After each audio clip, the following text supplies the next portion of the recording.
Shalom dan selamat pagi, berjumpa kembali dalam Renungan Pagi Bersama, edisi Jumat 1 Oktober 2021. Ini hari pertama di bulan Oktober dan senang berjumpa dengan Bapak Ibu Saudara yang terkasih. Kita siapkan firman dari Roma 8 ayat 1 sampai 11. Mari bersama kita berdoa.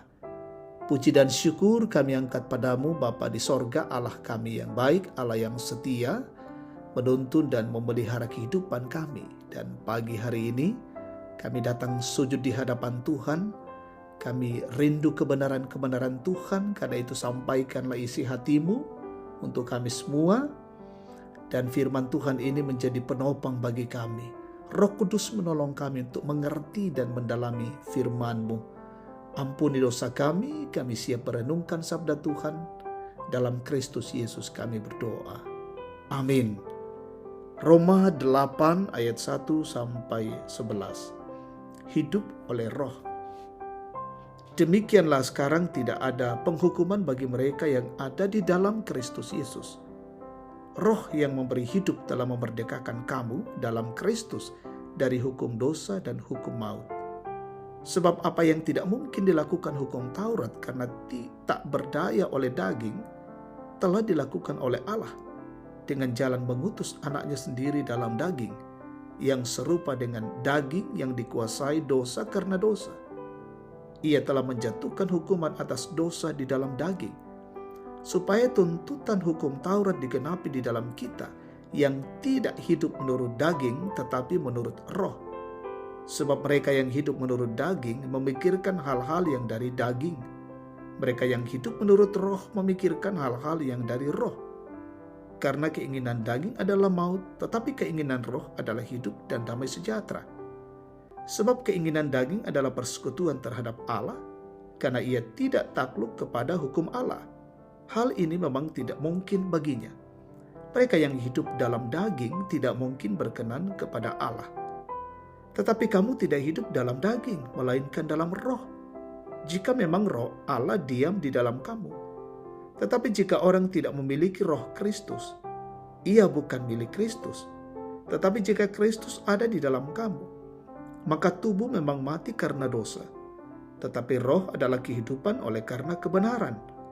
Dan jika roh Dia yang telah membangkitkan Yesus dari antara orang mati diam di dalam kamu, maka Ia yang telah membangkitkan Kristus Yesus dari antara orang mati akan menghidupkan juga tubuhmu yang fana itu oleh rohnya yang diam di dalam kamu.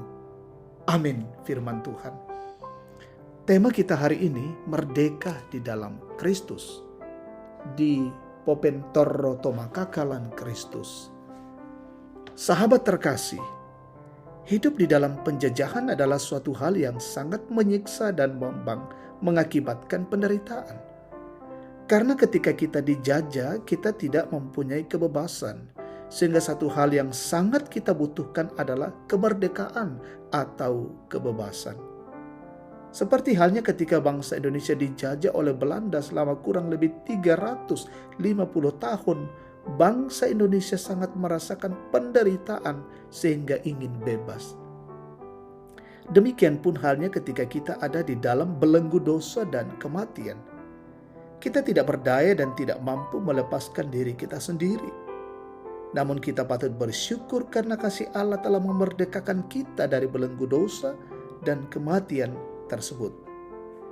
Di dalam dan melalui pengorbanan Yesus Kristus, sehingga kita yang hidup di dalam Kristus tidak lagi akan mengalami penghukuman, karena penghukuman atas dosa-dosa kita telah ditanggungnya di atas kayu salib. Orang-orang yang sungguh menaruh iman dan pengharapannya kepada Yesus Kristus telah dibenarkan dan dimerdekakan, bukan lagi sebagai orang-orang hukuman.